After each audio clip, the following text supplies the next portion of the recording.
We continue to learn with the Apostle Paul as to live during this tumultuous time in which we live today. We learn that we must face the worst, believe the best, do the most. And lastly, which is a great word you like to hear from the preacher, lastly, leave everything else to God. As Christians, we believe deeply in the sovereignty of God in all circumstances.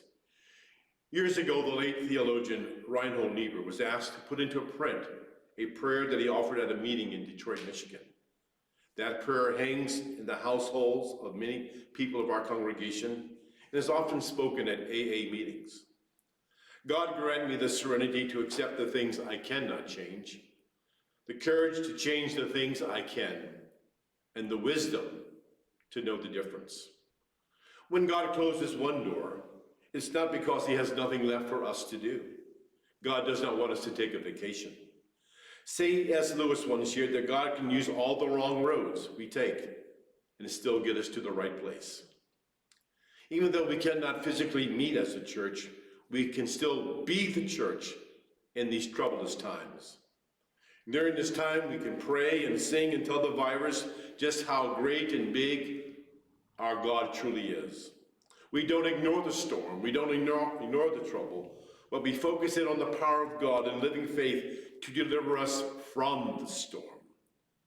During this Passover and Easter celebration, we cry out to God to release us from the bondage of this virus and free us to love generously and to serve faithfully. Remember, no roadblock, no detour, no deck is a match for our great God. The late United Methodist Bishop Gerald Kennedy once shared, "Fate is what happens to all of us in our lives. Our destiny is what we choose to do when those circumstances happen to us in our lives." Warren Buffett recently shared some advice on how to respond to the economic crisis and to the stock market up and down that we are presently facing as a nation. And he said, stay in the game, be patient, look long term. I believe these words have a deep spiritual dimension as well. As we know from the Bible, the Apostle Paul stayed in the game. He began to witness to the Roman guards, and believers started appearing in Caesar's household. He wrote a letter which God decided to include in his holy book. He kept the faith. Paul's witness inspires countless others, and today Rome, the very city in which he was in prison, is a Christian city, and the governing seat of the Roman Catholic Church is not far away.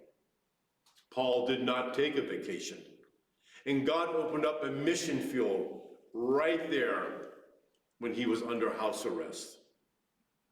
Dr. Martin Luther King also stayed in the game, and he helped to lift this nation from the quicksand of racism to the solid rock of brotherhood.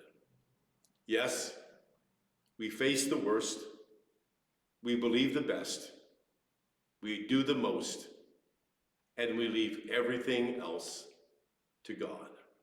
Let us pray. We are not the first to be banished by our fear from thee. Give us courage, let us hear heaven's trumpets ringing clear. God of love and God of power, thou hast called us to action in this hour. Amen and amen.